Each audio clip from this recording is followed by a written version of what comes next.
መንቃት የሚለው ሐሳብ አንድ ንግግር ጀርባ ያለው ከአንድ እንቅስቃሴ ጀርባ ያለው ነገር ከአንድ ስጦታ ጀርባ ያለው ነገር ከአንድ ደስ የሚያሰኝ ከሚመስል ነገር ጀርባ ያለው ነገር ነገ ሊያመጣ ያለው ነገር ጥፋት ካሁኑ አውቆ ነብር ለምሳሌ ፍየልና በግ ሁለቱ ጫካው ሳር ይበላሉ። ነብር ግን የተደበቀበት የሚገርመው ነገር በግ ቀደም ብላ የሆነ ሽታ አፍንጫ ውስጥ ይገባል። ነብር አለ እዚያ አካባቢ ላይ። ስለዚህ በአይን አይታይም፣ ግን እዚያ አካባቢ ላይ ነብር አለ። ሽታውን ታውቀዋለች፣ ትረዳለች።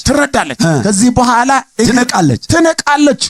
መንቃት የሚለው ሐሳብ በጣም ብዙ ሰዎች የሚጠቀሙበት ቋንቋ ነውና እንደ እግዚአብሔር ቃል መንቃት ምንድነው? ምክንያቱም ቃል በጣም ወሳኝ ቃል ነው። ለምሳሌ አሁን የአዲሱ ዓለም አሰራር ይባላል፣ የአዲሱ ዓለም ሃይማኖት ይባላል። ስለ መንቃት ነው የሚያወራው። አሁን አንተ እንደ እግዚአብሔር ቃል የምትኖር ሰው ከሆንክ ያልነቃ ነው ይላል። ና የነቃ ትውልድ ነኝ ይላል ራሱ መልሶ እንደዛ ይናገራል። ለምሳሌ የነቃ ትውልድ ነኝ ብሎ የሚለው ሰውዬ ምንድነው? ስለ ሴክስ ማውራት መንቃት ነው። በቃ አውቀናል። ስለ ጣዖት አምልኮ ማውራት መንቃት ነው። አዲሱ ዓለም ሃይማኖት ወይም የአዲሱ ዓለም ትምህርት የሚባሉ ሰክሬት ግሩፕ የሚመራ ራሱን ወደፊት የሚገልጥ ይሄ አስፈላጊ ከሆነ እንደ እግዚአብሔር ቃል በጣም በዚህ ዘመን ልናወራውና ልንዘጋጅበት የሚገባው አንድ ወሳኝ ነገር አለ። ከጀርባ እየተሰራ ያለ ነገር በመንግስታት ጀርባ አለ፣ ከሃይማኖት ጀርባ አለ።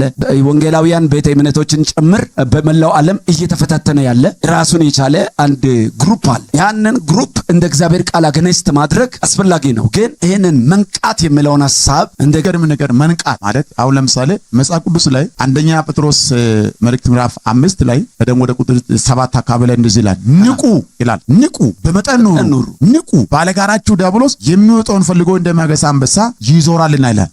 መንቃት ማለት እነዚያ በዓለም ያሉ ሰዎች እንደ ዕውቀታቸው እንደምናገሩት እነሱ የሚናገሩት እንደነበረ ይሁንና እንደ እግዚአብሔር ቃል ግን መንቃት ማለት ከአንድ ነገር ጀርባ ያለውን ጥፋት ከወዲሁ አውቆ ራስን ለማስመለጥ መዘጋጀት ማለት። ከአንድ ነገር ጀርባ ያለውን ጥፋት፣ ከአንድ ግሩፕ ጀርባ ያለው፣ ከአንድ ንግግር ጀርባ ያለው፣ ከአንድ እንቅስቃሴ ጀርባ ያለው ነገር፣ ከአንድ ስጦታ ጀርባ ያለው ነገር፣ ከአንድ ደስ የሚያሰኝ ከሚመስል ነገር ጀርባ ያለው ነገር ነገ ሊያመጣ ያለው ነገር ጥፋት ካሁኑ አውቆ ከወዲሁ አውቆ ራስን ለማስመለጥ መንገድ መቀየር፣ ራሱን ከዚያ መጠበቅ ማለት መንቃት ባጭሩና የእግዚአብሔርን ፈቃድ በሚገባ መረዳት የእግዚአብሔርን ቃል በቀድሞ በአሁኑና በሚመጣው ዘመን የሚያመጣውን የህይወትን ኃይል መረዳት እና አክሽን መውሰድ መሆን ይችላል። በትክክል አክሽን መውሰድ ሰንስ ማድረግ።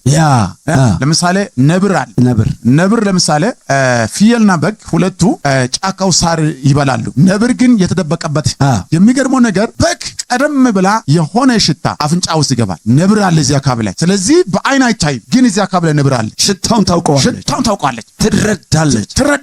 ከዚህ በኋላ ትነቃለች። ገዳይ አለ እዚያ አካባቢ ላይ ገዳይ አለ። የሱ መብል ሊሆን ነው፣ የሱ ራት ሊሆን ነው ብላ ወዲያውኑ የሱን ጠረን ወደ አፍንጫዋ ሰንስ ካደረገች በኋላ ያን ነገር ካሸት በኋላ ወዲያውኑ እግራው ጭን ብላ እስከበት ድረስ ነው የምትሄደው። ፍየል ግን ምንድነው የሚሆነው መሰለ?